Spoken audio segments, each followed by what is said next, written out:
ده العرس السنوي بتاعنا كل سنة اللي احنا بننتظر اليوم ده من سنة للسنة. النهارده موجودين في المؤتمر السنوي 13 لجمعيه القولون والشرج وجمعيه البحر المتوسط لامراض الحوض.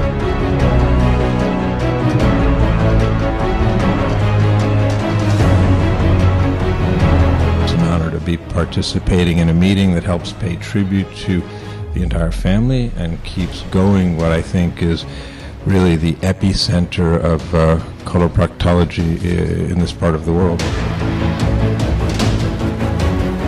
As a Chinese surgeon, I would be very happy to make cooperation with Professor Shafiq in the future.